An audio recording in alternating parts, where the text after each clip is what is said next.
Olá, boa noite. Nós estamos em mais um episódio do Teu MediaCast e temos o privilégio de poder falar um pouco, pensar um pouco sobre as coisas que envolvem o reino de Deus ao longo de entrevistas com pessoas especiais que temos chamado e temos partilhado desse momento especial aqui de conversa.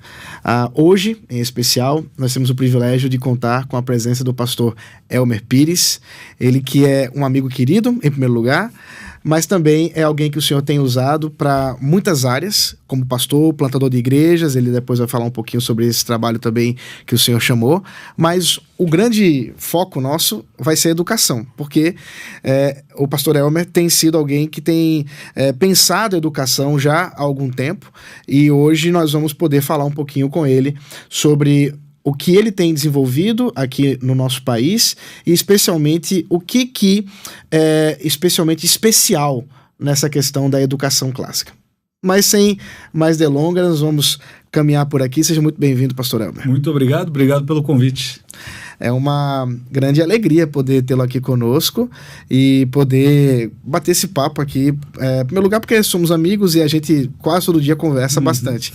Passa uma manhã conversando sobre muitos assuntos. Sobre tudo. Desculpe. E isso não vai mudar muito agora, enquanto nós falamos um pouquinho sobre aquilo que o Senhor tem te abençoado, né? Já há alguns anos. E é pensando nisso, para começar essa nossa conversa, que eu queria que você dissesse pra gente um pouquinho como é que você foi entrar nessa área de educação. Pois bem, é uma história longa que eu vou encurtar um pouquinho. Ok. Eu tive o privilégio de fazer 3 anos de seminário aqui no Brasil e entendi que o meu chamado era um chamado pastoral. Uhum. Só que antes de entrar no seminário, eu tinha a compreensão de que eu precisava fazer o seminário e mais alguma coisa. Só que aí eu optei pelo seminário. E aí comecei pelo seminário. 3 anos se passaram, cheguei no último ano do seminário, e aí Deus me abençoou com uma bolsa de estudos lá para os Estados Unidos. Então fui estudar estudos pastorais, né, o nome do curso, numa universidade norte-americana. Fiz esse curso, e aí olha que interessante, eu tinha me feito a aplicação, né, para fazer o mestrado em divindade. Uhum. E aí, para quem já estudou fora, sabe como é que é o processo, né? E fui aprovado. Falei, legal. Então eu precisava voltar para o Brasil, ficar aqui um semestre e voltar para lá. E aí, nos 45 do segundo tempo, eu estava muito incomodado de que eu não deveria fazer o mestrado em divindade. Porque eu ficava pensando assim, mas teologia eu consigo fazer em outro momento, ou estudar mais, ou estudar por conta e tal. Agora, educação, ou qualquer outra área ou qualquer outro estudo nessa área, eu não vou conseguir. Sim. E aí isso me incomodou. E aí eu fui trabalhar cedinho, né, na academia. Eu abri a academia lá nas férias. E aí fui cedinho, trabalhei. Aí eu falei, vou pro quarto descansar agora, era o período de folga. E aí eu fui pro quarto e fiquei muito incomodado. E eu decidi então levantar e ir lá para administração. Eu falei, eu não vou fazer esse curso. O curso já está aprovado. Eu fui lá, peguei o catálogo e falei para a mulher, né, que trabalhava lá, falei assim, eu vou mudar o curso no mestrado. Ela falou, não é assim que funciona. Você é brasileiro, talvez não entendeu muito bem. Eu falei, mas não é esse. Aí eu comecei a olhar, aí eu olhei um, falei, é esse? Não é. Aí eu olhei outro, falei, não é. Uhum. Falei, não é isso, Deus não me chamou para fazer só isso, eu preciso fazer alguma coisa, mas é na área educacional, uma área de influência que possa ser abrangente. Uhum. Aí eu falei, achei, abri na página que era um curso sobre administração, né, e liderança educacional, que era para formar diretores de escolas, né, administradores escolares, gestores. Falei para ela, é esse, e aí o olho brilhou. Aí ela falou assim, tudo bem. Só que o deão da cadeira de educação ia sair numa viagem missionária. E eu acho que ele já foi. Eu falei, liga aí, vê aí, né? Tem celular pra quê? Aí ela falou, mas eu vou ligar no escritório dele. Ela ligou. No escritório lá na universidade mesmo. Ligou. Ele atendeu. Aí ele falou assim, o Elmer, eu conheço. Pode aprovar. Nossa, não, tá aprovado. Que benção. Aí beleza, aí eu peguei e fiz esse mestrado, né, voltei pro Brasil, fiquei aqui 3 meses, 4 meses, voltei para lá, fiz o mestrado, E antes de ir também, eu já trabalhava com ensino de línguas, né? Eu ia mencionar isso. Você foi professor também. Isso, em mas escola, inclusive. Mas isso, antes de ir pra lá, eu fazia por conta. Certo. Então, eu era professor particular. Ok. E Não era escolar. Não escola, Uhum. Mas sempre tive essa facilidade com o ensino. Uhum. Então, aí estudando lá, eu até brincava, né? Que eu ia voltar do país e abrir uma universidade lá. Ou aqui no Brasil, né? Sim. E eu brincava que ia ser uma universidade com o nome da universidade de lá, só que com o meu nome, né? Eu ficava zoando com os gringos que eu ia trazer eles para cá. E aí Deus foi trabalhando comigo nessa área. Então, assim, plantação de igreja e educação. O que em educação, não sei. Mas o que aconteceu foi que durante o mestrado, você é exposto às filosofias educacionais. Sim. E aí eu fui entendendo essas filosofias e eu não fechava em nenhuma. Essa faculdade que você estava, ela já tinha, assim, adotado uma visão, tipo, ela já era uma faculdade que levava os alunos a pensar a educação clássica ou não? Ela é uma universidade cristã, Sim. Fundamentalista, de artes liberais. Uhum. Então, isso já ajudou muito. Por quê? Eu tinha que fazer, por exemplo, aula de História do Mundo. Certo. Todo mundo tinha que fazer. Uhum. Então, você está fazendo matemática, você tem que fazer aula de História do Mundo. Uhum. Você precisa fazer o SAT para ver lá suas notas. Se você foi mal, você vai precisar fazer matemática. Você vai precisar fazer História, você vai precisar fazer Geografia. Né? E aí eu, obviamente, trabalhava no bacharel, né? Teologia, mas eu precisava fazer outras disciplinas. Uhum. Aí eu tinha que assistir debate, eu tinha que participar, né? E assistir, né? Na verdade, os teatros, as peças teatrais. Uhum. Você tinha que assistir concerto, você tinha que participar de tudo. Uhum. Então você era exposto a tudo isso. E aí você vai criando um gosto por aquilo, você vai entendendo isso, né? E na época não, né? Depois você fala, opa, peraí, isso faz sentido. Os pontos. Uhum. Então quando eu saí de lá, para mim já era claro, é educação cristã, mas qual metodologia ou qual abordagem é a melhor? E isso não estava fechadinho. Certo. E aí, quando eu voltei para o Brasil... Isso meados de que ano? Eu voltei em final de 2010. 2010, ok. Então, foi ali, acho que 2010, 2011, acho que foi 2010 ainda. Eu fiz a leitura num dos livros do Douglas Wilson falando sobre a defesa da educação cristã clássica. Certo. Né? Que hoje é publicado pela Editora 30. Isso. Na época, em inglês. Então, quando eu li...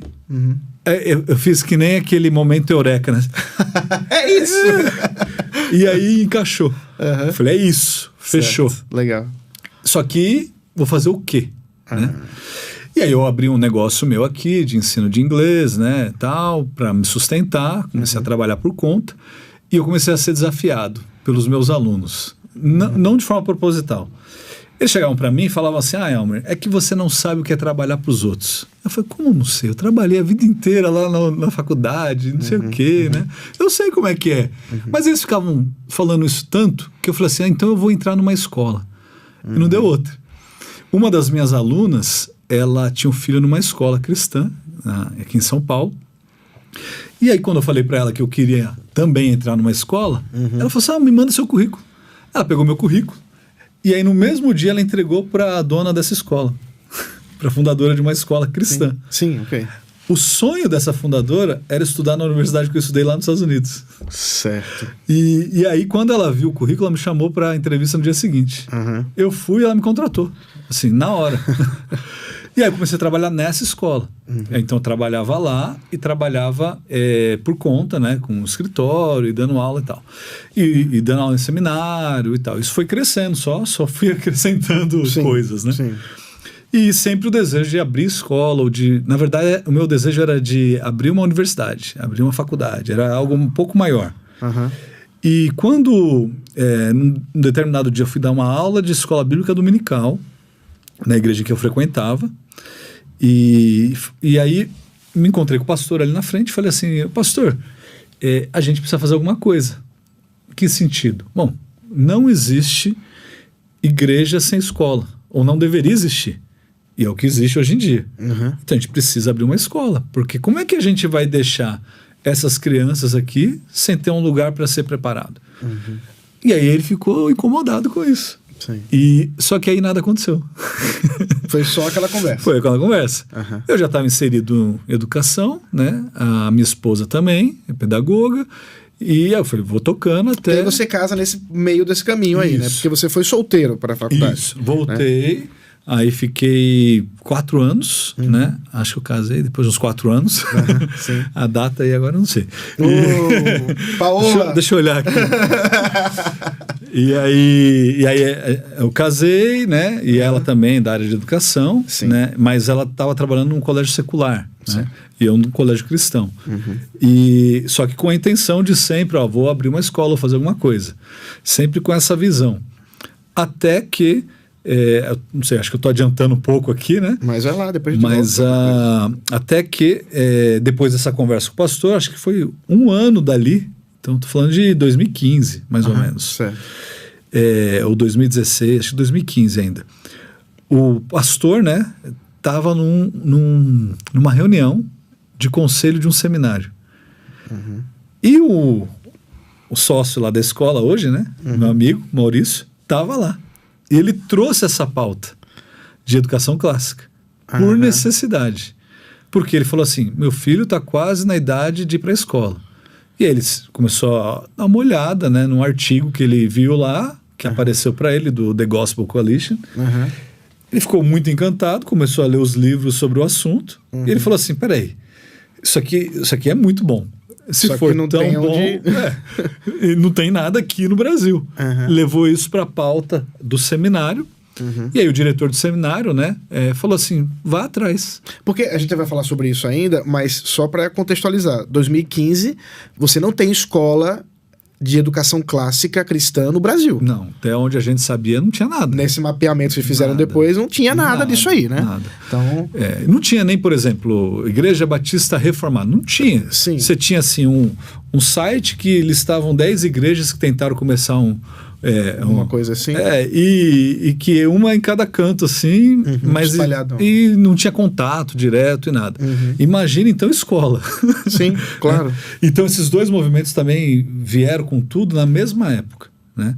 Então, tô falando por quê? Porque eu estava numa igreja batista reformada. Sim. E aí, esses 2 movimentos surgiram e cresceram muito rápido na mesma época.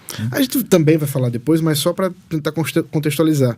Nesse período você já tem alguma coisa do pessoal do homeschooling de educação clássica no Brasil?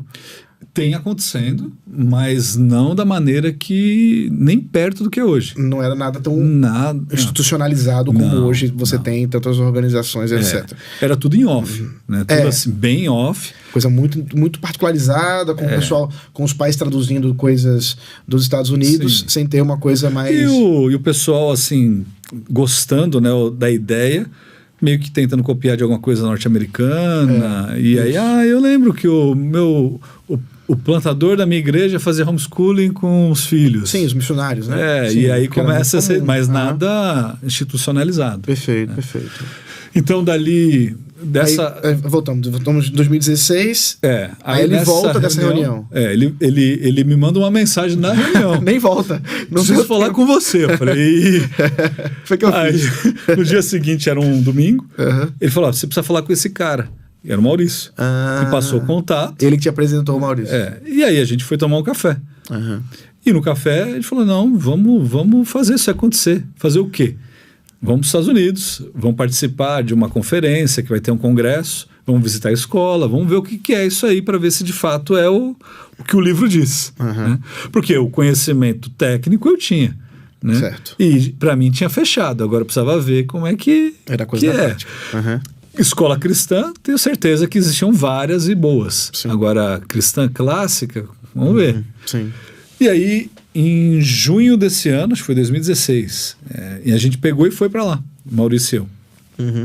E a gente visitou várias escolas cristãs clássicas e participamos do congresso da ACCS, Associação das Escolas Cristãs Clássicas. Que é possivelmente a mais antiga. Eu acho que é a mais antiga e a maior, hoje em dia. Tem 2, né? E a ACCS é a maior. E eles são parceiros também, eles fazem o congresso geralmente em épocas bem próximas, né? Às vezes com uma semana de diferença ou alguns dias só, para as pessoas poderem participar das 2. Alguns palestrantes participam das 2 também, e assim por diante. Entendi. E a gente foi lá, visitou, gostamos, falamos, fechou. E cada vez que você via coisa na sua frente, você ficava ainda mais animado e encantado. Sim. Não era uma coisa que você olhava e dizia, ok, isso não é para o Brasil, ou isso não é para mim, Não. tá muito americano. Você nunca pensou isso? Não, porque a questão de adaptação a gente faz, né? Não tem como copiar e colar. Claro. Né? Mas e eles tinham... A gente visitou escolas com realidades diferentes. Então, por exemplo, a gente foi numa escola, sei lá, parece um castelo, né? Que tem um campo de futebol melhor do que os times de futebol aqui do Brasil. E a gente foi em outra que a sala de aula era num container. Então, assim, tem de tudo. Certo, né? Perfeito. Para pobres, para classe média, para ricos, né? E para ricaços, né? Sim. Então, tinha de tudo. Então, dá para adaptar, né? Porque não diz respeito apenas ao local, né? É a metodologia e tudo mais. Perfeito. Então, a gente se deparou com isso, ficamos animados e aí voltamos para o Brasil. E agora a gente faz o quê?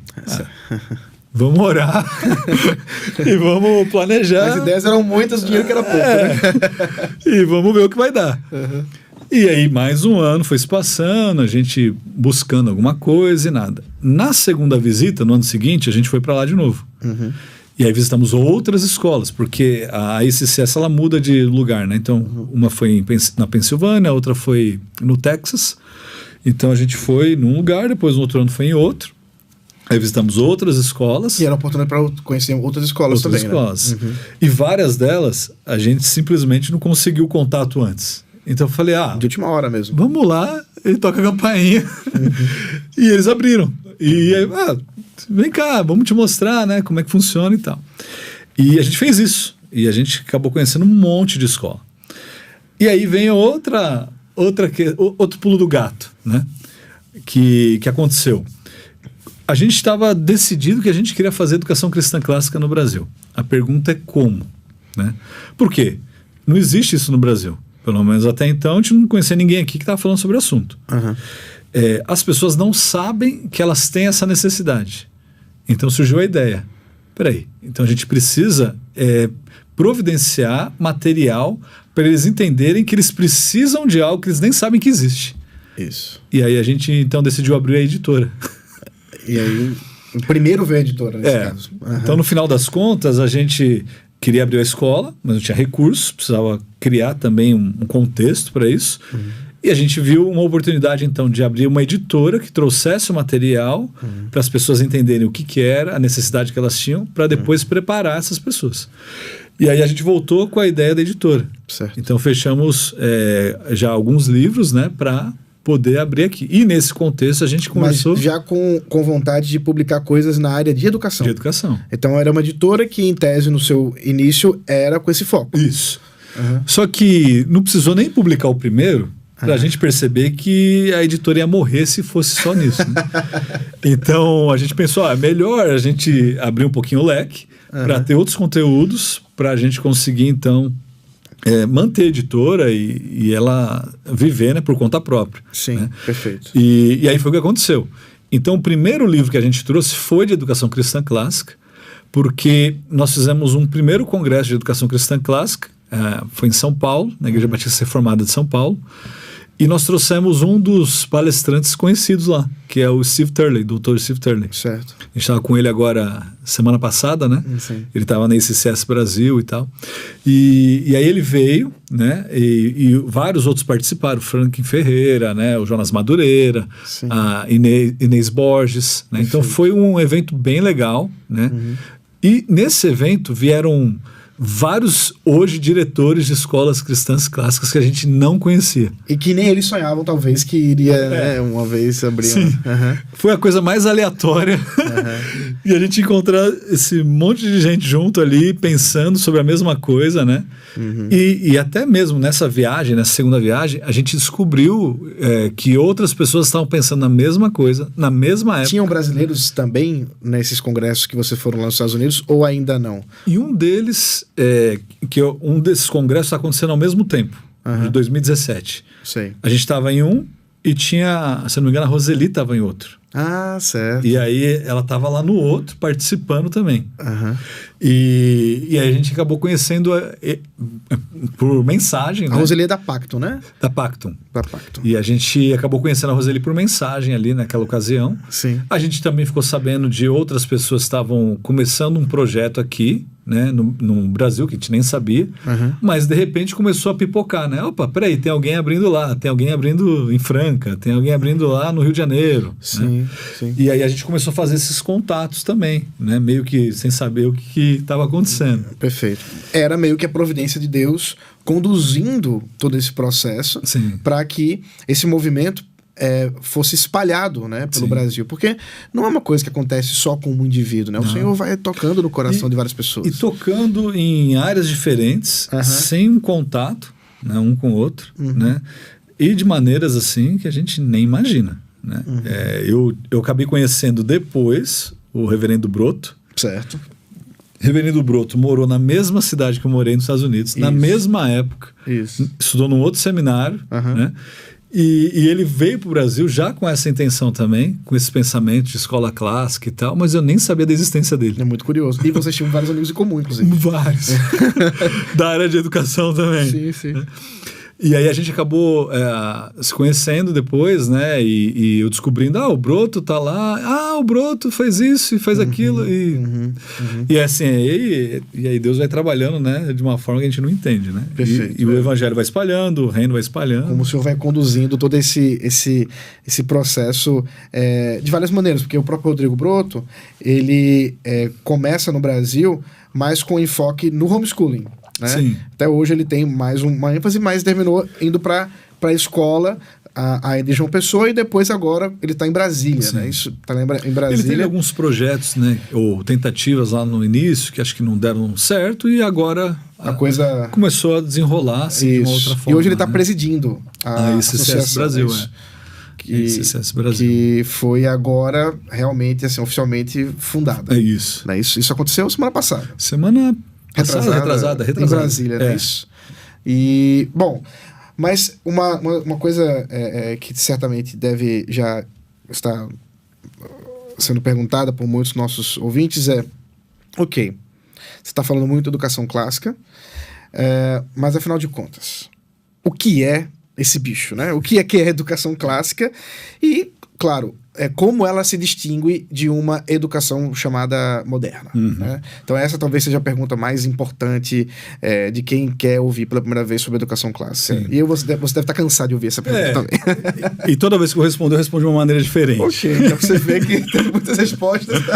É porque é algo muito abrangente, né? Certo. Então, o Christopher Perry, o Dr. Christopher Perry, quando ele aborda essa questão, aí ele tem lá uma declaração que ele faz, né, um parágrafo inteiro que ele vai definindo. Certo.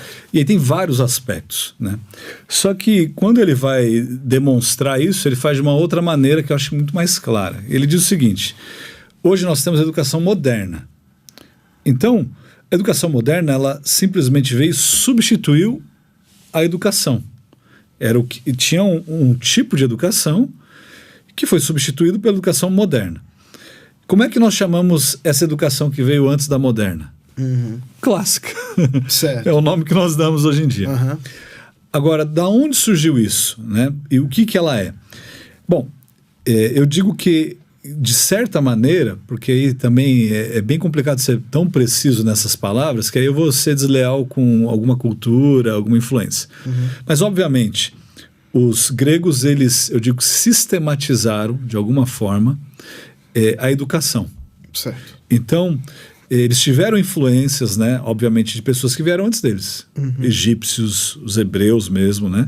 Só que eles pegam todo esse conceito de educação, de formação de cidadãos para as cidades deles, para que liderassem as cidades, e eles conseguem criar um modelo de ensinar e de colocar na cabeça e no coração dos seus cidadãos uma formação do que é ser um cidadão grego. Certo? E aí eles fazem isso, só que eles são dominados pelos romanos. E a influência que os gregos têm nos romanos é muito grande. Né? O romano domina o grego, mas a influência do grego sobre o romano... Que é muito curioso, né? Geralmente, quando você tem uma nação subjugando a outra em termos militares, também culturalmente vai acontecer isso. Sim. O curioso é que, nesse caso, a cultura helênica, a cultura grega, era tão forte que ela sobrepuja a cultura romana, mesmo perdendo militarmente. Sim. O que não é algo comum, Sim. mas envolve exatamente isso que você está dizendo, que é alguma coisa que na cultura grega era tão forte, que os romanos não conseguiram conter. Né? Sim. E isso daí, então, se tornou algo comum, e os romanos, obviamente, foram adaptando e vendo aquilo que era bom e mantendo, né? E o que eles mantiveram foi, peraí, aqui tem coisa boa. Sim. E a maneira da gente ensinar foi, então, sendo adaptada por eles, modificada, né? Ajustada. E aí vem uma outra questão.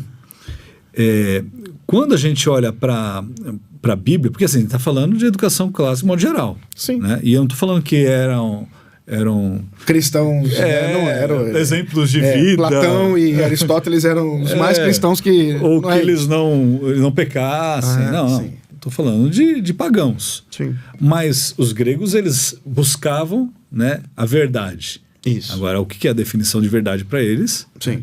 Então, eles almejavam o melhor, né?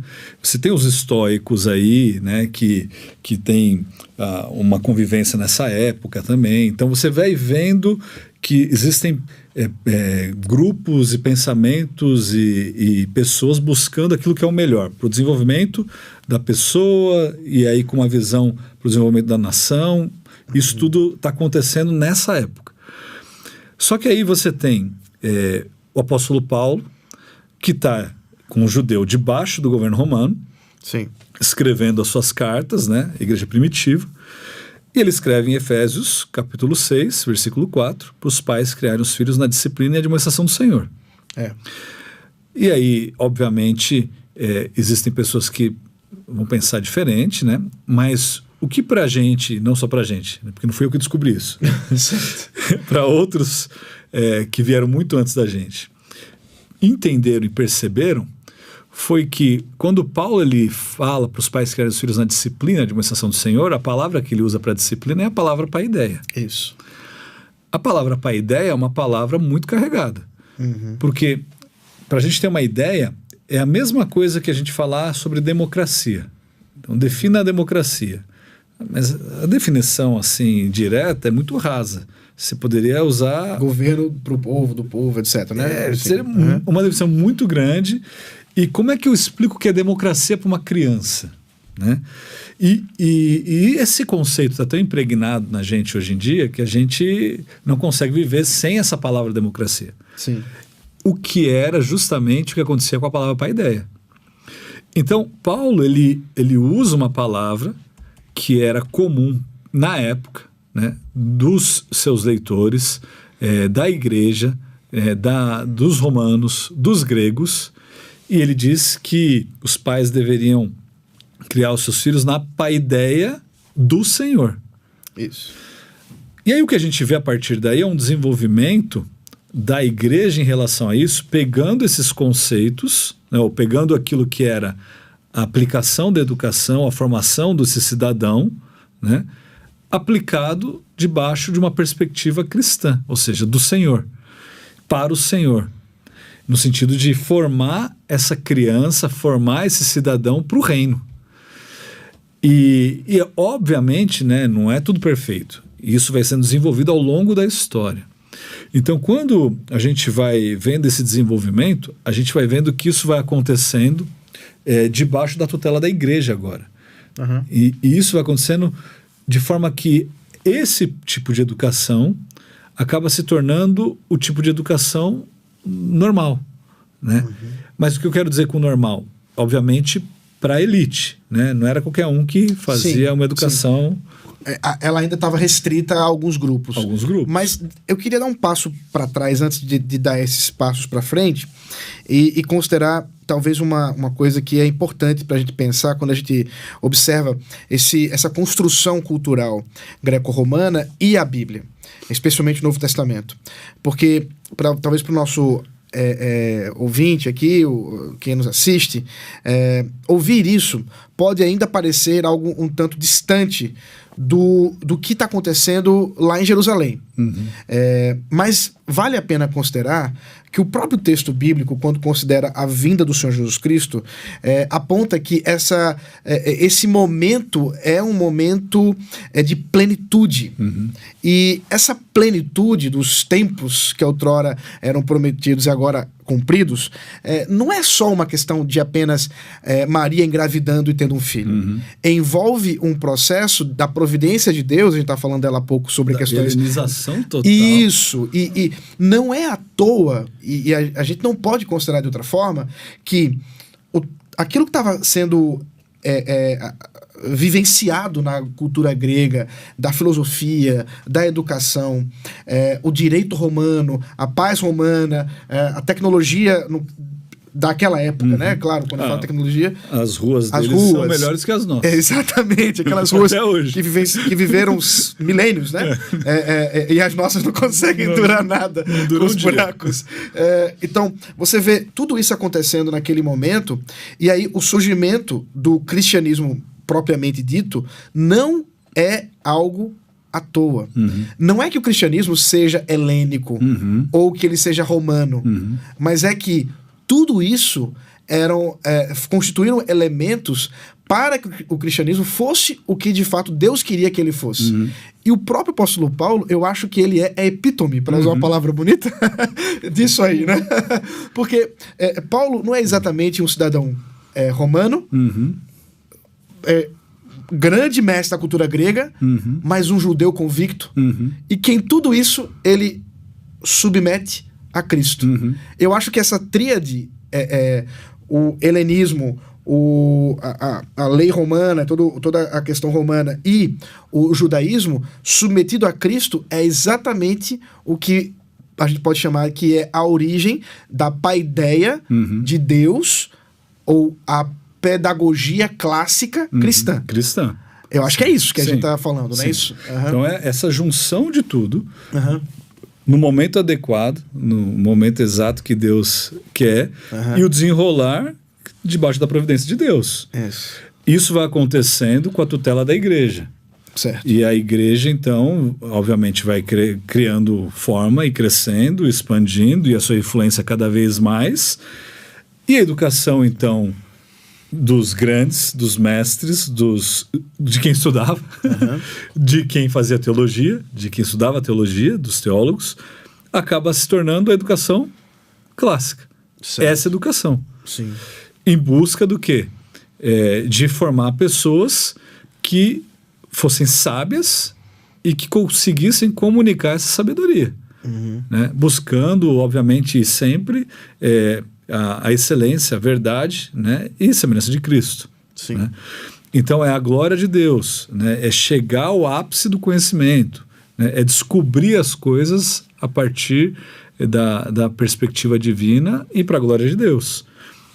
E isso se torna então a norma ao longo da história. Então você tem esse tipo de educação sendo promovido, né? E sendo a educação dos melhores, dos filósofos, dos teólogos, dos governantes. Então todo mundo que estudava, né, estudava debaixo de uma educação clássica. E aí quando a gente chega ali, finalzinho de 1800, né, a gente começa a ter uma mudança. Certo. E aí, por uma série de questões. Né? E aí a gente vai somando, né, tudo isso. Então você tem, em 1689, a gente tem duas coisas bem interessantes acontecendo. A melhor delas é a Confissão de Fé Batista. Né? Há controvérsias. A segunda é o início do Iluminismo. Que vai culminar ali justamente com esse abandono da educação, que era educação, na época só chamada de educação, que é educação clássica. Sim. E com a implementação daquilo que eles começam a chamar de educação moderna. Sim. Então eu tiro aquilo que isso aqui é coisa antiquada, a gente deve romper com tudo isso, esquecer disso. E eu começo a colocar então o que é a minha perspectiva evolucionista aplicada a psicologia, a teologia, aí você tem depois, logo disso, a industrialização, você tem questão de guerras, você tem uma série de coisas que explodem ali naquela época. E aí até mesmo, né, a psicologia aplicada aos animais, né, de análise, fala, mas espera aí, se o ser humano é apenas um animal desenvolvido, então eu consigo aplicar a mesma coisa na sala de aula. Né? Sim. Então hoje os nossos alunos são cachorros de Pavlov. Certo. Né? Então se é só fazer assim que ele saliva, se eu fizer assim ele fica quieto. Então vamos usar os métodos. Então a gente começa a aplicar essas coisas na sala de aula. Então eles rompem com a educação, que era educação até então, a educação clássica, que a gente chama hoje, e começam a implementar um tipo de educação chamada de educação moderna. Eu acho que tem uma questão interessante que você pode comentar pra gente, que é talvez a gente fazer uma comparação entre a educação na visão agostiniana, que tem a questão do amor envolvido, e essa visão moderna, que é um apelo sempre à razão. E eu acho que isso pode ajudar o nosso ouvinte agora a ver em termos mais, vamos dizer assim, práticos, como que na visão clássica, fundamentada muito nessa questão agostiniana, o ser humano é mais do que a razão. E na visão moderna, a educação é isso. É apenas uma mera questão de, pelo menos, os seus primórdios, porque depois nem isso. Até a razão tem mais razão, tanto faz, né? Como diz o Schaeffer, né? Até a razão escapou, né? A morte da razão, né? Então, falando de Agostinho, né? Você conseguia nos dar um pouquinho do panorama dessa visão? Sim, a gente está pensando, segundo essa linha de pensamento, que o que nós estamos fazendo na educação, que seria libertar o homem, fazer com que ele seja livre para adorar a Deus da maneira correta, né? É você ordenar os seus amores. Né? Pronto, é isso aí. Então é você colocar na ordem aquilo que você deve amar, o que deve ser amado, e odiar o que deve ser odiado. É isso que nós precisamos fazer. É o ápice da educação. Então, assim, o que deve ser amado? Né? Então, o que nós queremos? Dentro da educação clássica, cristã clássica, nós temos 3 pilares. A verdade, a bondade e a beleza. Quando a gente fala sobre beleza, a gente está falando de questões que são, de determinada maneira, objetivas. Eu falo, como assim? Bom, aquilo que é belo, se você for analisar uma pessoa, ela é simétrica. Certo. Né? No mínimo isso. Então tem simetria, tem ordem, né? Agora, quando você olha para a beleza de uma outra perspectiva, a gente está falando assim, como é que eu defino se algo é belo ou não é belo? Eu falo assim, isso vai te levar à virtude ou vai te levar a vício? Certo. Se te leva à virtude, é belo. Se te leva a vício, não. É uma conexão entre estética e ética. Isso. Então, por exemplo, um exemplo bem clássico, né? Há uma diferença gigantesca entre você apreciar um homem ou uma mulher pela beleza e isso não te leva a pecar. Certo. Te leva a olhar para a pessoa e falar, nossa, ela é muito bonita, ele é muito bonito. Sim. Legal. Deus fez eles assim. Do que você ficar admirando uma revista pornográfica. Sim. Então há uma distinção. Isso te leva a vício. Te leva a um afastamento daquilo que Deus deseja. Te leva a pecar. Né? Então esse é um pilar. O outro pilar é a bondade. Então nós buscamos cumprir, eu falo na educação, os 2 mandamentos. Né? O primeiro é amar a Deus e o segundo é amar o próximo. Então a bondade, ela está aí. Eu preciso fazer aquilo que é bom. Bom para quem? Para o meu próximo. Né? E o subproduto dessa busca é o seu autodesenvolvimento. Por quê? Se eu amo a Deus acima de todas as coisas e se eu amo meu próximo como a mim mesmo, não tem como eu não buscar ser o melhor naquilo que eu vou fazer. Certo. Então, se eu estou estudando matemática e eu estou pensando, eu preciso amar a Deus, eu preciso amar o meu próximo. Como é que eu vou beneficiar o meu próximo fazendo isso? Se eu entender isso aqui e for bom nisso, eu vou conseguir ajudá-lo. Seja ao compartilhar, seja ao usar a matemática para o benefício de uma sociedade. Porque aí nesse benefício, vamos supor que você desenvolve algo, ou uma tecnologia. Sim. Essa tecnologia sendo aplicada por alguém que ama a Deus e ama o próximo, e vai ser exponenciado. Sim. A sabedoria disso está sendo exponenciada. Então você está pegando aquilo e você está transformando isso em algo melhor. Não para mas para todo mundo.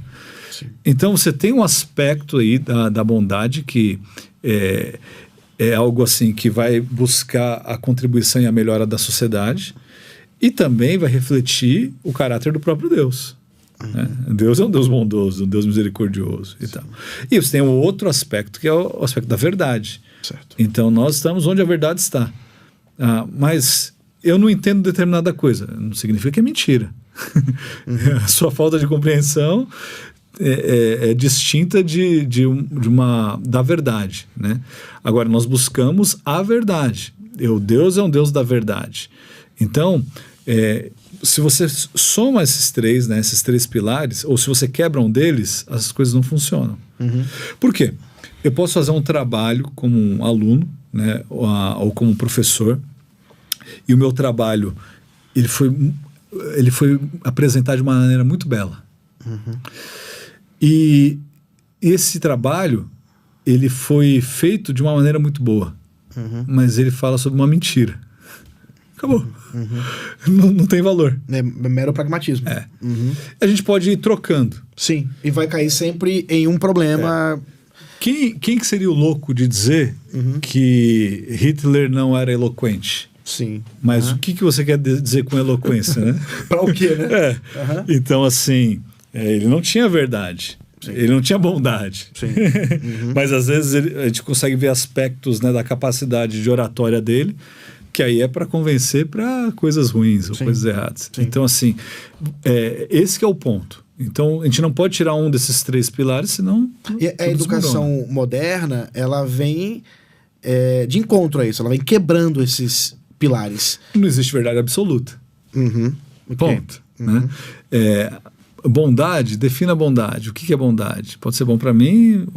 Então, assim, para mim, o bom é ser contra Deus. Sim. Não tem um aspecto ali da palavra de Deus que sustente para mim o que é bom, o que é ruim.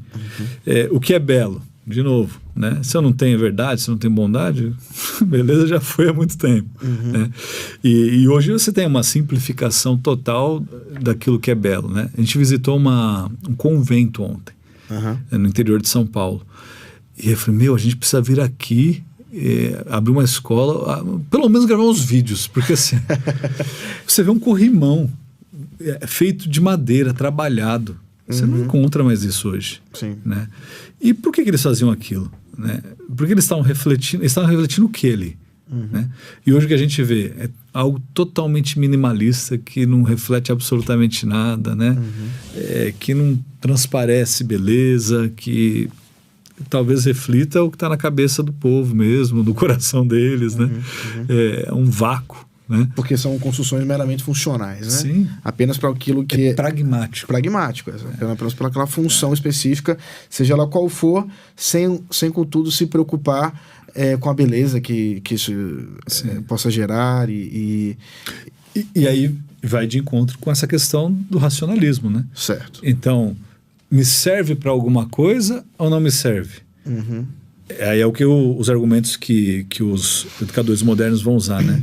Então, a ciência prova?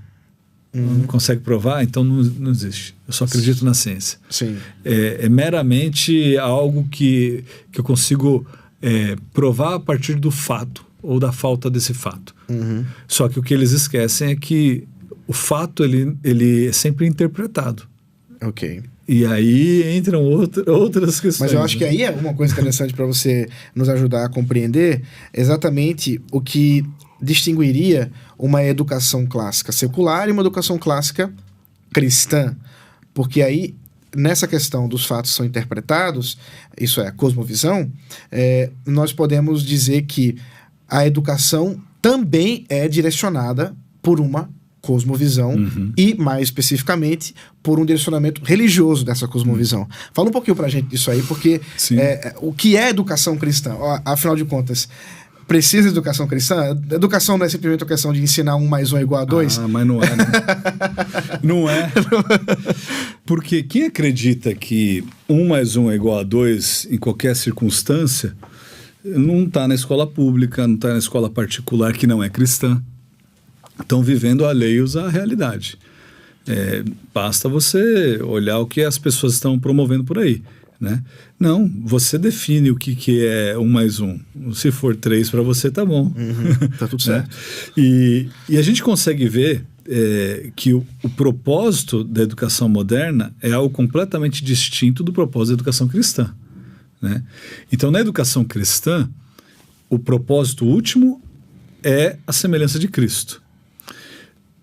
Do ponto de vista prático, em termos mais, talvez, fáceis de serem compreendidos, seria a sabedoria e a eloquência.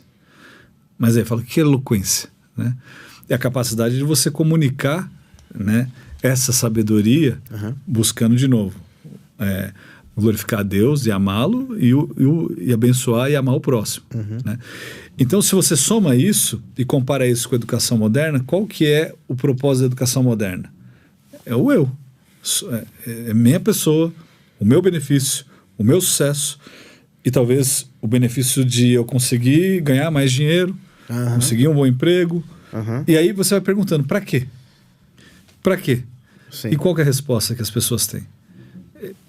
Fica no vácuo. Não chega, né? Não tem. Não chega no lugar nenhum. Não tem. Isso é bem interessante, só para complementar, porque a gente está aqui sendo assistido por algumas pessoas e nós queremos, inclusive, estimular aqueles que nos assistem a participarem no nosso chat. Inclusive, temos uma pergunta aqui que entra bem no que você acabou de falar. O Marcelo Valim, ele diz assim: como a educação cristã clássica, que foca na paideia e na formação de caráter, se contrapõe ao modelo educacional moderno, que frequentemente prioriza a empregabilidade e o treinamento técnico? Então, esse é justamente o problema. Quando você perde esse senso de propósito maior, você se limita ao que é pragmático, né? E aí você está limitado a trabalhar para o que a gente diz, né, numa outra linguagem, ser mais uma peça da engrenagem do sistema. Certo. Então, você passa de ser alguém que vai produzir para a sociedade, que vai contribuir para essa sociedade de modo geral, buscando a semelhança de Cristo, buscando beneficiar o próximo, para ser mais uma parte desse sistema que vai te sustentar para você ganhar dinheiro, sobreviver e fazer isso no dia seguinte para ganhar dinheiro, sobreviver e talvez se dar um pouquinho melhor sendo uma outra parte desse sistema. Sim. Em termos educacionais, inclusive, a muitas escolas, o foco é o Enem. Enem. Que é exatamente para dar ao aluno essa condição de entrar na faculdade pública e eventualmente conseguir um bom emprego. Sim. E aí, depois que eles conseguem um bom emprego, fazer o que com isso? Curtir a vida. Bom, e aí, o que é curtir a vida? Né? Então, assim, isso se limita, né, a essa busca de algo que vai beneficiar o eu, né, o ego, né? O sucesso. Defina sucesso. O que é sucesso? Ou talvez, se quisermos ser ainda mais, vamos dizer assim, catastróficos, que no final das contas essa educação ela só vai beneficiar ao status quo. Sim. Àquilo que temos. Sim. E no final das contas, se a gente pensar que o cristianismo ele é disruptivo, ele tem esse caráter da cidade de Deus que está saindo da cidade dos homens, uma educação que só serve à cidade dos homens, ela não contempla a beleza da cidade de Deus e termina só servindo mais um pouco para a cidade dos homens se manter como ela está. Né? No final das contas, a gente, numa educação moderna, a gente luta para formar espectadores. Perfeito. É isso. E o que nós estamos buscando numa educação cristã clássica é formar os formadores de opinião. Buscar sempre o desenvolvimento da sociedade, de absolutamente tudo. Né? E por desenvolvimento da sociedade, eu quero dizer, em outras palavras, é a expansão do reino de Deus. Isso, né? Exatamente. É colocar a identidade de Deus em absolutamente tudo. E isso se manifesta de uma maneira bem prática, o quê? É pegando essa sabedoria que Deus nos deu, esse conhecimento, e absolutamente tudo, exponenciando isso, e apontando para Ele, como é o Criador, Ele é o sustentador, e é para Ele que a gente está fazendo isso. Perfeito. E aí a gente vai beneficiar todo mundo. Agora, a educação clássica, ela tem certas ferramentas específicas para fazer esse trabalho. E eu acho que isso também é uma coisa que é um diferencial fundamental para compreender o que é a educação clássica. Então, se você puder ajudar a gente compreender quais são essas ferramentas da educação clássica e que exatamente constroem o processo pedagógico formador desse estudante, né? Quando a gente fala de educação clássica, a gente tem que entender que essas 7 artes liberais, né? Então você começa lá com a gramática, lógica, retórica, aritmética, música, geometria, astronomia, né? Você vai passar por todas elas, você vai ter uma formação e uma leva a outra, Então, quando a gente fala de trivium e quadrivium, a gente está falando de trivium as 3 primeiras, quadrivium as outras 4 últimas. O trivium vem primeiro porque tem uma ordem necessária ali para o desenvolvimento. E depois você tem no quadrivium também uma ordem de compreensão do porquê que as coisas acontecem. E aí você vai trabalhando no trivium, no quadrivium, e quando você tem isso estruturado, você está formando alguém que sabe pensar por conta própria, que não é dependente de outras coisas. Você ainda, antigamente, teria o quê? A exposição à filosofia. É a tua área também. Sim. Né? E aí, acima da filosofia, então, a pessoa era levada ao estudo da teologia, né? Como a coroa de absolutamente tudo. Então, as 7 artes liberais é um meio, né, usado para que a pessoa chegasse a uma formação que a gente diria completa. Porque ela tivesse as capacidades de realmente conseguir refletir sobre esse mundo criado. Certo. Agora, há uma aplicação disso, né, de uma forma que seja prática até para os nossos dias. Para a educação escolar contemporânea de hoje. Ou ensino domiciliar, sim, alguma coisa nesse sentido. Então, existem algumas maneiras de se aplicar a educação clássica, de enxergar como é que ela foi aplicada ou deveria ser aplicada, e existe uma que foi bem disseminada, né, e que nós conhecemos, né, e aplicamos parte do que foi proposto ali, que foi da Dorothy Sayers. Certo.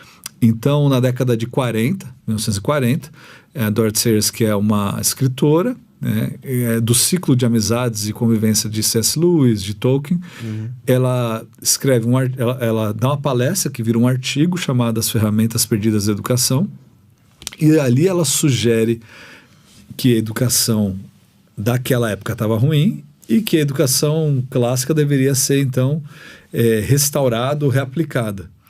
E ela faz sugestões de como isso poderia acontecer. E as sugestões dela são sugestões feitas tendo em vista a psicologia no ponto de vista de observação do comportamento humano, desenvolvimento humano educacional. Certo. De desenvolvimento mesmo. Psicologia... Sim, considerando que o ser humano tem fases distintas de apreensão. Isso. E aí tentar entender como nessas fases poderiam se encaixar essas ferramentas que você mencionou. Estou falando de clinicagem, estou falando de observação mesmo, sim. Como é que as crianças se desenvolvem e quais características elas têm em determinada fase da vida. Que é uma coisa que na época dela era algo recente. Isso. E aí ela então fala, olha, a gente consegue observar que uma criança, geralmente no ensino fundamental 1, tem uma predisposição à memorização, gosta muito de música, de rimas. Então, nós deveremos aproveitar isso para ensinar para essas crianças as ferramentas básicas, né, das disciplinas, ou o que nós chamaríamos hoje em dia de gramática. Certo. Mas quando a gente fala sobre gramática, né, a gente está falando não só da gramática da língua portuguesa, mas os elementos básicos dessas disciplinas. É a linguagem de qualquer disciplina. De qualquer coisa. Só que ela vai além. Ela está falando mais do que isso. Ela está falando sobre uma compreensão do mundo. Então ela está falando sobre a linguagem, está falando sobre o que é uma palavra, para essa criança repetir a palavra, entender essa palavra no contexto, entender o mundo. Então uma ambientação com o cosmos, o que existe. Né? Não é meramente o que é um substantivo. Né? Então vai além disso. Mas conforme a gente vai ensinando essa criança, a gente vai aplicando e ensinando esses conceitos, essa terminologia. Quando você chega ali na fase ali do que a gente chama do ensino fundamental 2, certo. Essa criança ela está passando por uma transição em que ela ainda mantém essas características, mas ela começa a se transformar em algo um pouquinho mais desafiador. Isso, né? Questionadora, né? Adolescência. Então, e aí a gente já sabe como é que é, né? Ou seria pré-adolescência ainda. Isso, exatamente. Porque aí eles começam a questionar, mas não só questionar como uma criança faz, porque ela é birrenta, mas a questionar tentando argumentar com você. Sim. Então o que ela sugere é que nessa fase, né, as ferramentas relacionadas ao ensino da lógica sejam aplicadas ali, que com é a ênfase. Fase dialética, né? Ou lógica. Eu me lembro de um personagem lá do Castelo Rá-Tim-Bum, o Zequinha, que eu acho que ele mostra bem exatamente essa fase, que é o porquê, né? Perguntando por quê? Por que é assim? Sim. Por que essas coisas são assim? E aí lá a resposta era porque sim, Zequinha. Né? E é exatamente a lógica vem para dizer, não é porque sim, existe uma lógica por trás disso aí. E aí você vai saber explicar melhor que eu, né? Sim. Essa distinção entre lógica e dialética também, Sim. mas existe, né, então essa questão do ensino da lógica como algo formal, certo. Né, Como dessa disciplina. maneira, como disciplina. Só que a dialética é como você entender a verdade ou buscar essa verdade. Isso, é a construção dialogal com a verdade. Isso. Né? Então, o que ela sugere é que nessa fase, a propensão da criança é justamente de querer entender e de questionar. Então a gente tem uma ênfase nisso. E naturalmente a criança vai, eu gosto disso. Né? Sim. E aí quando a criança vira adolescente, aí o adolescente sabe de tudo. O adolescente é um ser assim brilhante que sabe de tudo. Exatamente. E ele gosta de se exibir. Então naturalmente ele gosta de fazer essas coisas. Então por que não aproveitar isso para trabalhar justamente com a retórica? Partindo do princípio de que você já trabalhou com esses princípios elementares, foi construindo com essa criança o desenvolvimento autodidata, para que quando ela chegue na fase da adolescência, ela já saiba os princípios da lógica formal, né, o que é uma falácia, o que é um silogismo, ela consiga dialogar com a verdade, para ela conseguir agora construir bem um argumento. Construir, né, defender, apresentar ele de uma maneira bela, boa, verdadeira, e não simplesmente para enganar o povo. Né? Então, a Dorothy Sayers ela sugere essas questões que a gente vem aplicando na educação clássica, sem abandonar, obviamente, né, o que outros pensadores também vão promover, coisas básicas, que já eram práticas antigas e que foram abandonadas ao longo desse processo. A gente já falou sobre memorização, por exemplo. Então, a memorização é algo essencial. Não existe como você trabalhar com pensamento crítico sem que haja memorização. Certo. Porque sem o material não dá para você produzir nada. E o material do conhecimento são esses fatos. Né? O único que criou ex nihilo, quer dizer, criou do nada, foi Deus. Nós partimos de algum lugar. Precisamos de alguma coisa. E se a gente não conceder àquela criança de onde ela deve partir e já querer exigir dela uma leitura crítica da realidade, você tá...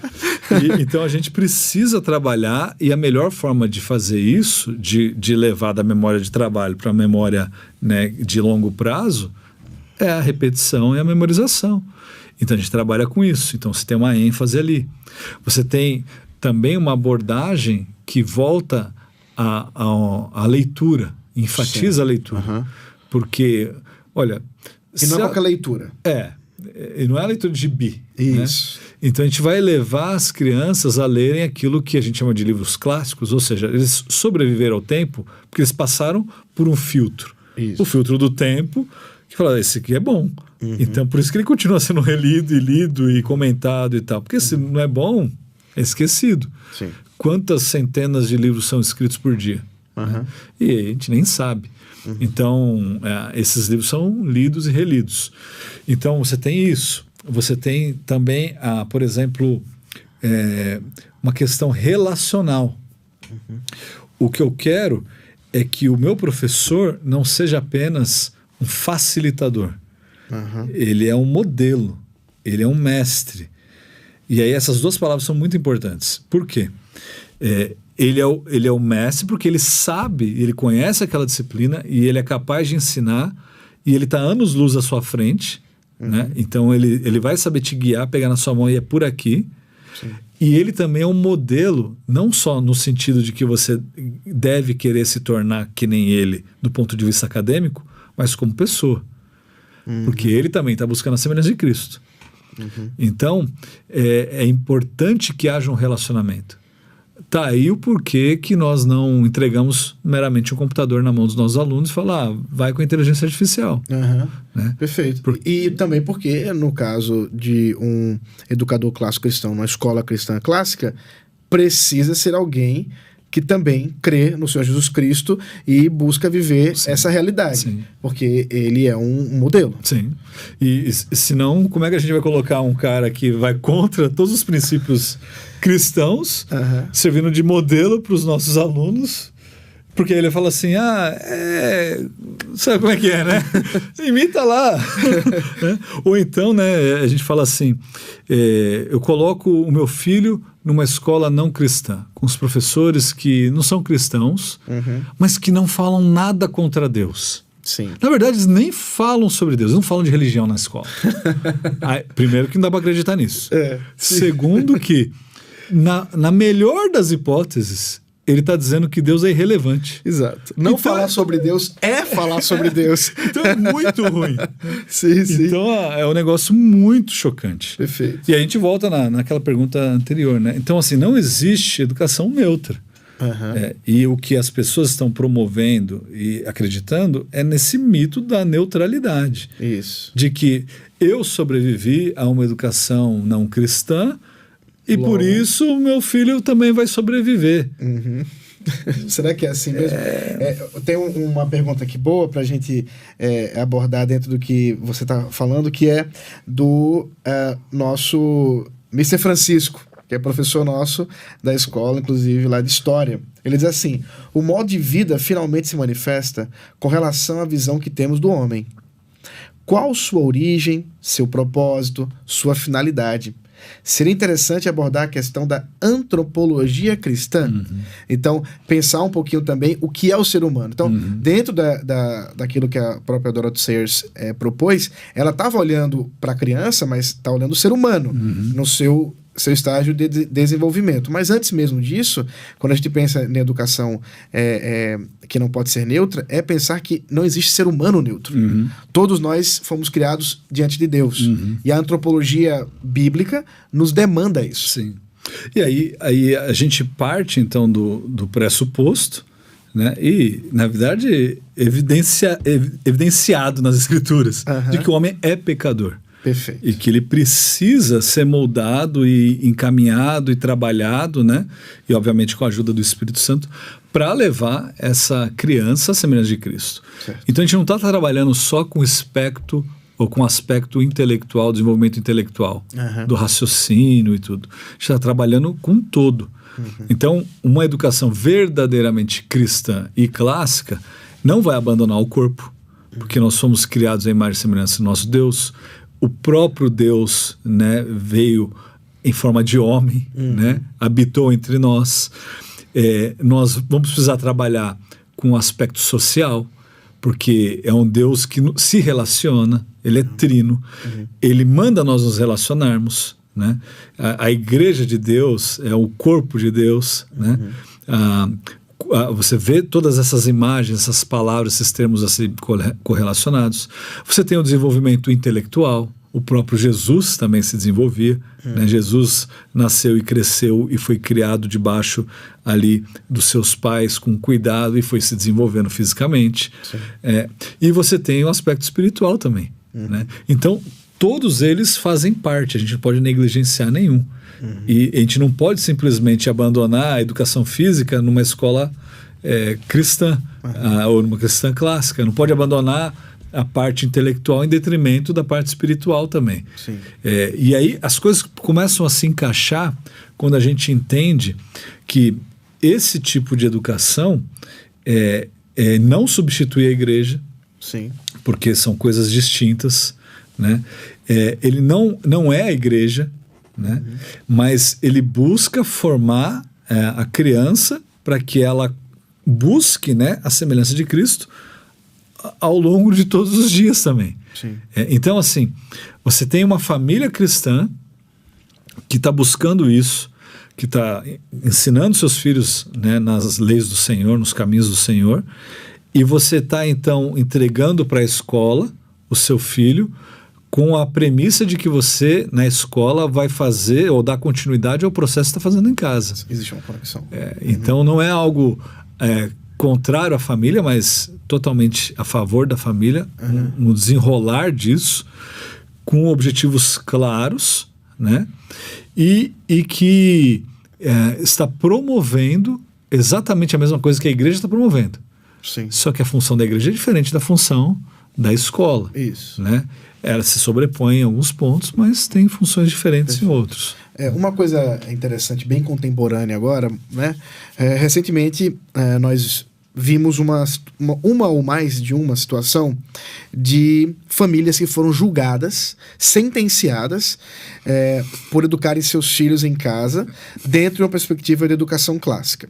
E uma das coisas talvez que mais chamou a atenção da maioria das pessoas que têm alguma razoabilidade é a própria sentença, né, proferida, que envolvia dizer que no processo educacional é fundamental a diversidade, inclusive a diversidade no sentido estético, no sentido religioso. E eu queria que você comentasse um pouquinho sobre o que você viu disso aí, qual a leitura que você faz, para onde estamos indo, né? É um absurdo, porque a pessoa que deu essa sentença, né, ele não teve essa mesma exposição que ele está requerendo ali daqueles que ele está condenando. Sim, né? sim. Ele nunca teve isso. Né?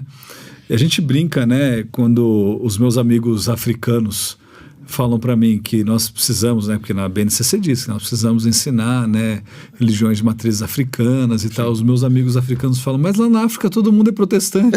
Pelo menos abaixo do Saara todo mundo, e acima é muçulmano. É protestante. Exatamente. Não é o que o pessoal está querendo não é. ensinar por aí. Sim. São coisas distintas, mas falta conhecimento para essas pessoas. Né? Então o que a gente vê é um total absurdo. Né? E você quer que os pais exponham as crianças a coisas que são horrendas ou... vexatórias. Sim, é absurdo. Né? E o que a gente promove numa educação cristã, né, e clássica é o quê? É que o professor, como guia e como modelo, ele não vai expor a criança gratuitamente alguma coisa. Sim. Mas quando ele precisar fazê-lo, ele vai guiar essa criança. Contextualizar, né? Ela tem que estar preparada para aquilo. E ela tem que entender. Então, não é correto, não é bom, né? E aí a gente volta também, igual na parada LGBT. Sim. Né? A exposição de crianças àquilo. Sim, Né? sim. Elas não estão preparadas para aquilo. Sim. Né? Então você precisa guiá-las para que aquilo aconteça. E o que ele está promovendo ali, né? Ele está forçando os pais a aplicarem uma coisa que é completamente absurda. Né? Completamente absurda. E que foge, claro, do poder do Estado, mas que também tenta dizer como que nós devemos educar. E aí, a escola cristã clássica, e depois você vai falar um pouquinho também sobre a Trinité especificamente, mas a escola de educação clássica, ela tem um desafio no nosso país, porque existe todo um guarda-chuva de leis que falam sobre educação, e são bem complexos. Como que você, enquanto educador cristão clássico, consegue ver dentro do panorama geral da educação brasileira e das obrigações, e a educação clássica, como é que ela vai se encaixar nisso aí? Bom, tem coisas com as quais a gente tem que lidar. Sim. Né? E o não cumprimento acarretará em Sanções. consequências óbvias. Porém, a maneira de fazer isso ainda é permitido. Né? E também quando não for, aí vem aquela questão, né? Romanos 13, a gente pode discutir. Obedecer e etc e tal. Mas a questão ali, né, que a gente precisa entender nós temos, por exemplo, a BNCC são habilidades. Isso. Eu posso trabalhar aquela habilidade, mas diante da minha perspectiva. E aquilo é muito raso. Então, eu me limitar por aquilo é nivelar por baixo. Então, o que a gente faz é joga a régua lá para cima. É isso que vocês querem, beleza. Isso aqui e mais isso 3. Aí né? Eu vou ficar perdendo vezes 3, 6 meses, que é o que acontece. 6 meses em escola por aí, da criança falando sobre tipos de casa. 6 meses. Não tem conteúdo. Visitando o bairro para saber como não sei o quê. Uma criança de 3, 4 anos, né? E aí vai, fala da oca, agora fala da casa com um telhado não sei das quantas, agora fala da... Não tem mais o que falar, né? Você consegue fazer exatamente a mesma coisa em uma aula, né? E a criança entendeu. Né? Sim. E aí você acrescenta e trabalha com outros aspectos. Porque o que acontece é que o governo vai cerceando, né, as escolas e os pais de educarem os seus filhos. Não foi uma vez que eu ouvi isso, 2, mas mais do que isso, bem mais. De pais que vieram de escolas públicas, chegaram para mim e falaram assim: olha, eu estou tirando meu filho da escola pública porque eu não aguento mais. Eu comecei a ensinar meu filho a ler em casa e aí ele está se destacando. E a professora chegou para mim e veio me dar uma bronca porque o meu filho sabe ler. Eu falei, mas como assim? Porque não pode. É uma violência. Ele não pode ser melhor do que os outros. É uma violência. Entende? Então, assim, aí o governo vai lá e fala que não, a criança na educação infantil só pode brincar. Ninguém disse que a criança não deve brincar. E ela vai brincar. Mas só pode brincar é muito diferente. Perfeito. Né? Então, enquanto a criança só brinca numa escola, na nossa ela brinca e aprende muito. Porque ela tem um anseio por aprender. Né? Basta você ver seu filho pequeno te imitando, e repetindo, e perguntando, e tentando fazer as mesmas coisas. Sim. Então, elas querem. E aí você faz isso e brinca, e faz isso de forma lúdica, e vai trabalhando com elas. E agora o governo vai impondo as coisas. Você não pode fazer isso. Quem que disse isso? Baseado no quê? Sim, né? sim. Só que isso vem acontecendo cada vez mais. Né? E aí isso vai vindo para casa. Né? Então, eles colocam na escola, você coloca em casa e você não tem para onde escapar. Mas o que a gente faz então é trabalhar com aquilo que nos é imposto, né? E sempre ultrapassar o mínimo que eles colocam lá, porque é sempre o mínimo, e trabalhando de maneiras diferentes, né? Para que a gente consiga atingir os nossos objetivos e assim que a gente vai desenvolvendo a educação. É óbvio, né, que isso daí atrapalha muito, né? Então, se a gente quiser fazer uma educação verdadeiramente cristã clássica, a gente vai precisar ir além. Vai dar trabalho. Mas a gente estamos nessa por isso. Se não quisesse trabalho, abrir uma esfirraria. Então. Por falar em abrir alguma coisa, fala como foi o processo de fato agora, já chegando naquele final daquela história que a gente parou. Tá. De como foi abrir a Escola de Educação Clássica Trinitas em São Bernardo. Porque a gente vai falar daqui a pouco que não é só em São Bernardo, mas começou lá. Sim.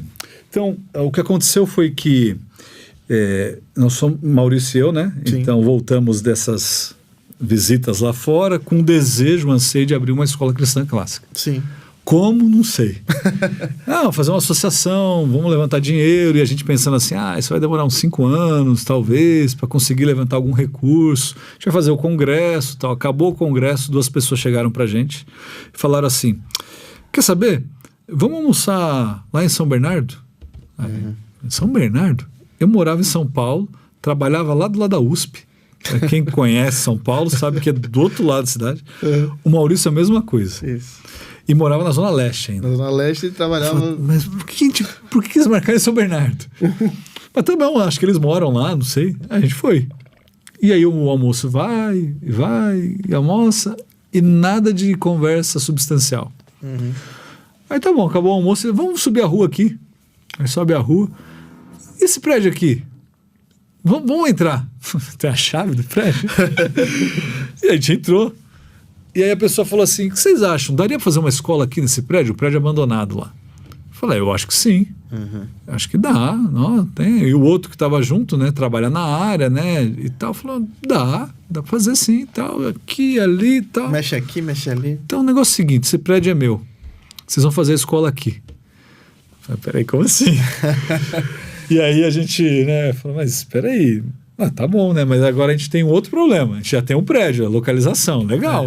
Só que tem que reformar tudo isso. Aí essa mesma pessoa vira, duas pessoas viram e falam assim, tá bom, a gente vai reformar inteiro e vocês tocam. E é o projeto. Então começou assim. Sim. Então a gente começou o nosso primeiro ano em 2019 com 13 alunos.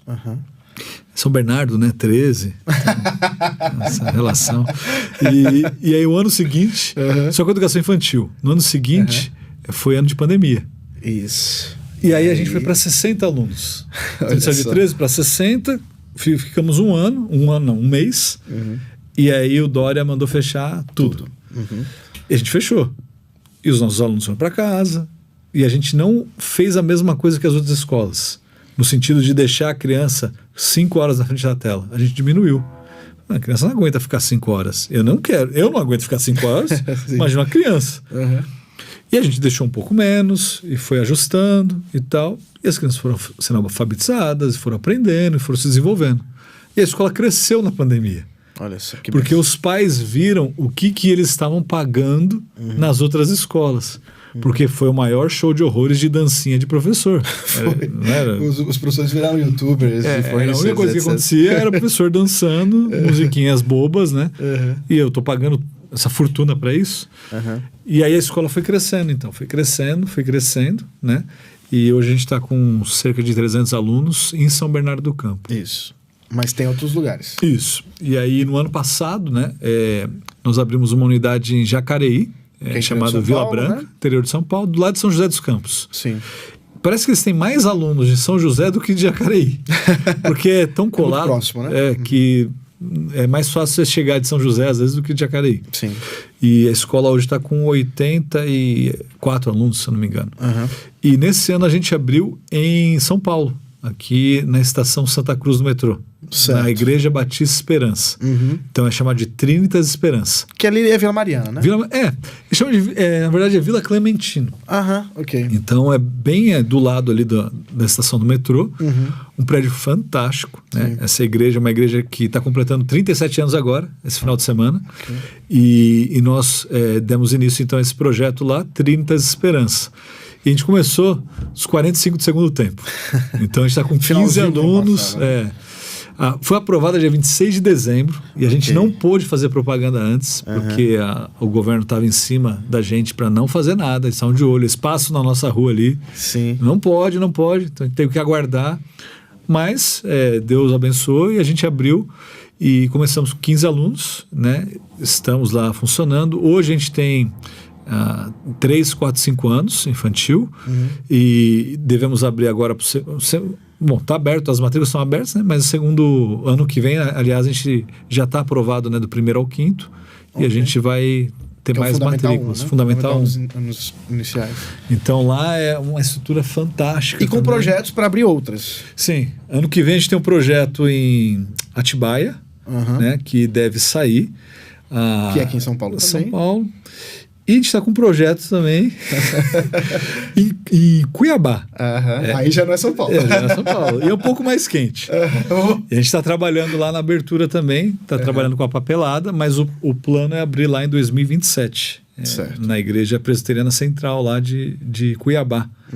E então um projeto bem interessante também, igreja fantástica, né? Sim, enorme. Um campus enorme ali, bem estruturado.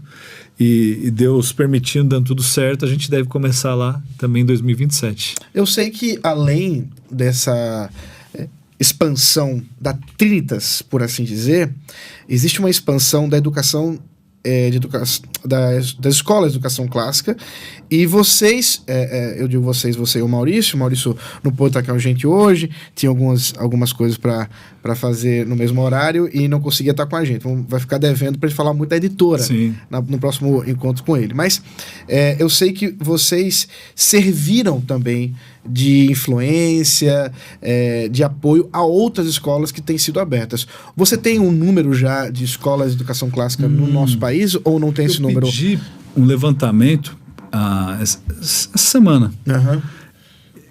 Ela tinha me trazido um número de mais de 40. Sim. Das que ela encontrou, mas eu bati um olho e eu sei que tem muito mais. Porque várias não estavam ali no documento. Uhum. Se não me engano, já estava quase em 50. Mas a gente sabe que tem mais. Uhum. Né? E a gente, de uma maneira ou de outra, participou, né, de forma direta ou indireta da abertura de várias delas. Sim. Né? Hoje mesmo eu recebi 2 pessoas que vieram do interior de São Paulo para falar sobre abertura de escola.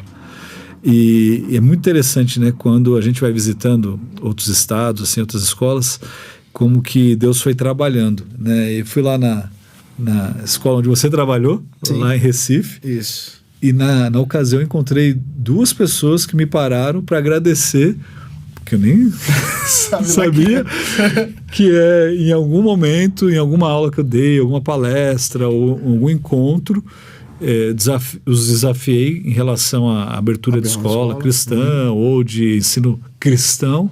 Sim. E que elas optaram por mudar de vida, por abandonar a educação secular e ingressar numa escola cristã. Uhum. E aí fui numa escola, fui na outra, a mesma coisa, aí a outra pessoa parou, o Maurício, a mesma coisa, e a gente vai vendo como é que Deus vai trabalhando, a gente não tem ideia de onde isso vai chegar. Né?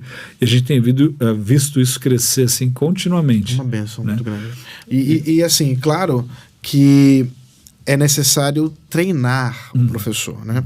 A gente não falou muito sobre isso, mas eu sei que você e o Maurício, acho que até mais você do que ele, tem feito muito trabalho de treinar professores em pós-graduações, etc., para que aquele professor que foi para a universidade, seja ela pública ou particular, fez sua licenciatura, né, fez ali seu trabalho para ser um professor normal, mas ele agora precisa fazer uma depuração do que ele aprendeu ali para ser um profissional, né, um professor cristão, clássico, né, um professor que, de fato, em sala de aula, ele experimente isso, né? E você tem servido isso. Você pode falar um pouquinho sobre essa questão? Onde você tem servido nessa área? Esse é o maior desafio que a gente tem. Certo. Né? A gente tem 2 desafios grandes. Né? Geralmente, um deles é a questão do desejo de abrir uma escola clássica ou de uma escola cristã, e é o investimento, né, local e tal, mas isso é sanado de uma forma bem prática. Tem dinheiro ou não tem? Ou parcerias com igrejas. Certo. As igrejas são, de modo geral, elefantes brancos que ficam ali a semana inteira parados, né, subutilizados, e que poderíamos abrir escolas nessas igrejas. Aí eu falo de modo geral. Perfeito.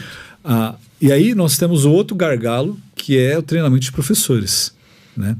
Isso não é só professores, é treinamento de funcionários, em qualquer área. Né? Então, é justamente aí que nós precisamos trabalhar. Nós precisamos formar essas pessoas com a cosmovisão cristã, né?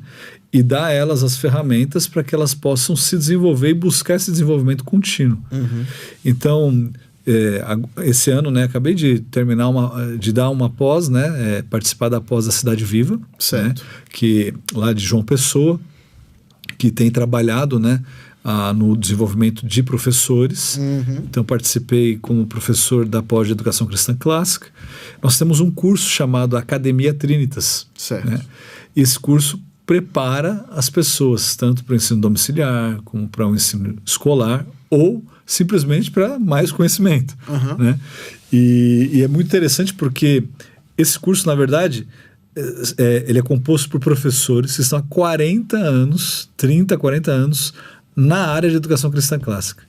E o que a gente faz é legendar ou dublar esses cursos. E a gente disponibiliza aqui no Brasil para que as pessoas se desenvolvam.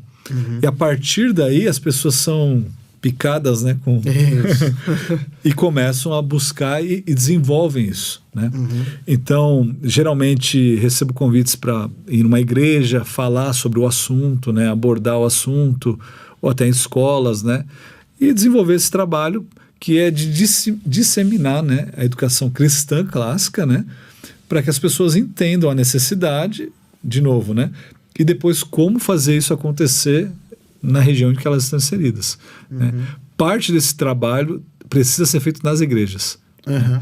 Há um despertamento dos pastores quanto a isso. Tardio, mas finalmente eles estão despertando. Muito bom. Não adianta você ficar lá lutando. Todo domingo eu prego, sou fiel, né?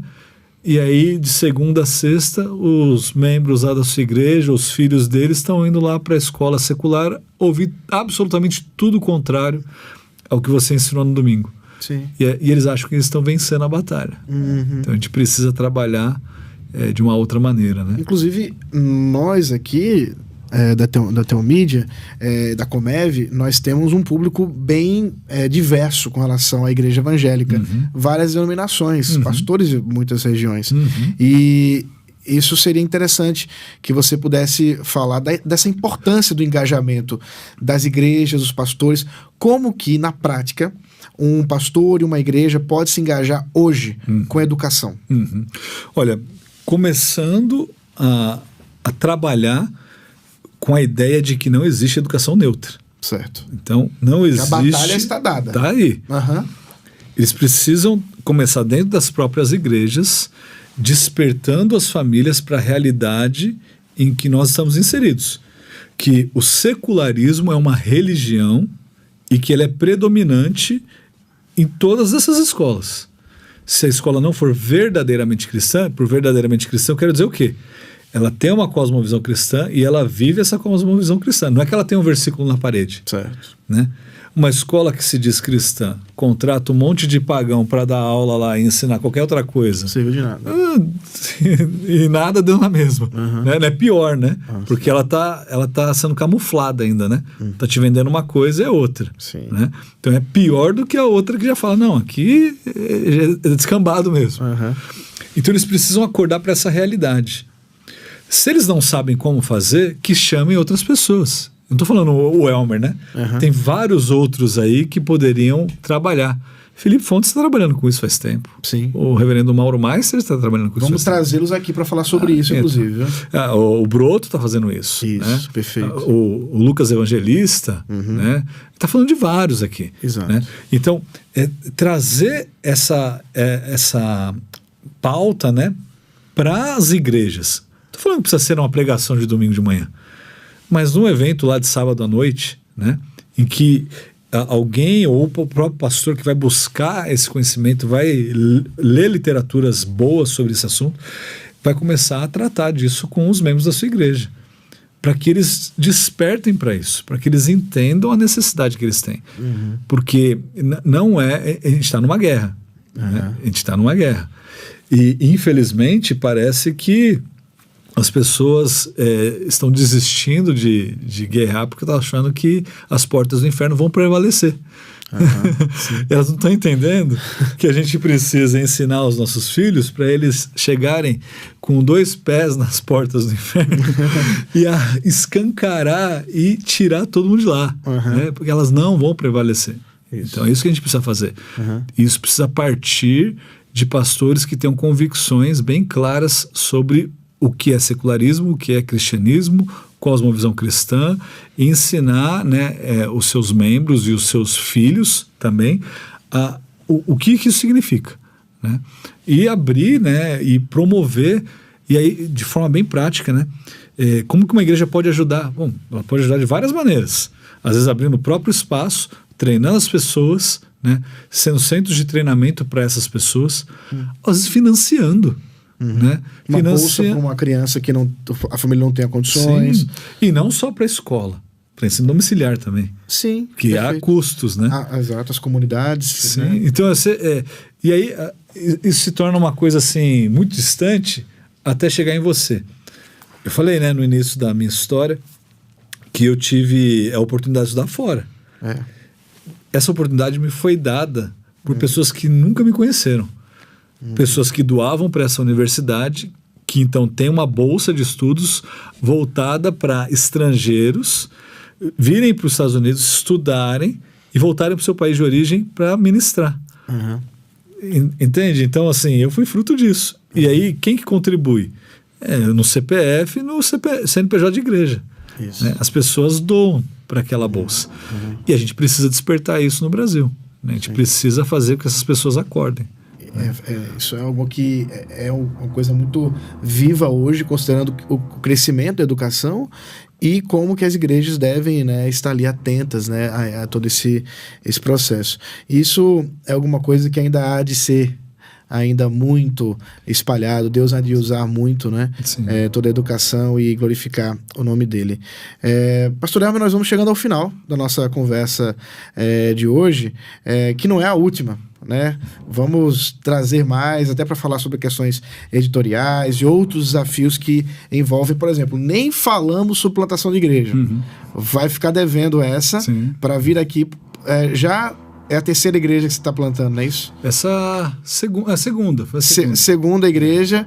E então a gente vai falar um pouquinho sobre isso, também sobre as igrejas batistas reformadas, mas vamos fazer isso num próximo episódio para a gente poder ter mais tempo também para desfrutar desse momento. Tem bastante coisa para falar. Família, exatamente. Que tem tudo a ver com absolutamente tudo isso, né? Você Escola. é casado com a Paola, né? Isso eu sei. Com 4. Por enquanto, 4. Por enquanto, 4. Fala o nome das crianças, que elas vão ficar felizes quando virem o papai Rebeca, falar. Nicole, Ana e Timóteo. Que é o conhecido como... Terremoto, né? Ele é um gosta, desafiador. Ele gosta. Eu peguei esse apelido de um outro colega também e ele se adaptou bem. Ele está com 1 ano e 5 meses? 5 meses. Não sei como. Só livramentos do Senhor. Não sei como. Para os que nos ouvem, né? Eu também tenho 4 filhos e, no caso, eu tenho o Teodoro e você tem o Timóteo, com a diferença de 1 semana, né? Uma semana. Paola e Hendrika tiveram os bebês, então nós temos aí desafios muito parecidos. E se você não percebe, quem nos assiste, as olheiras não são por outra coisa senão pelo trabalho com as crianças. Eu tenho 20 anos, gente. Isso aqui tô rodando sem óleo. Mas isso tem sido realmente uma bênção do Senhor. Também educar crianças, a gente vai poder falar sobre isso também em uma outra oportunidade, mas eu quero te agradecer por disponibilizar esse tempo, por nos ensinar, né? Foi uma conversa que realmente pôde ser uma grande aula aqui pra gente, e eu tenho certeza que você que ficou conosco até agora desfrutou desse tempo, foi edificado, e que Deus te abençoe. Curta aqui o nosso perfil, nosso canal no YouTube, nos siga nas redes sociais, no Instagram. Também você pode seguir o Pastor Elmer, ele está lá no Instagram. Como é lá o seu nome? Elmer Pires. Elmer Pires, E-L-M-E-R, ou na versão paulistana, E-L-M-E-R. E você então pode encontrar o Pastor Elmer Pires lá no Instagram. Se você também quiser me seguir, Ronaldo Vasconcelos, também você vai me encontrar. E assim você pode desfrutar não apenas do conteúdo da Teomídia Cast, que é o nosso podcast, mas outros conteúdos aqui da nossa plataforma, que também é uma plataforma de streaming, e você pode conhecer essa plataforma, pode inclusive ser um associado e conhecer ali um trabalho enorme de vídeos, filmes, séries cristãs que vai edificar a você e a sua família, e eu espero que você possa participar disso também. Nós ficamos por aqui por enquanto e até o próximo episódio, se Deus quiser, quinta-feira, ao vivo, às 20 horas.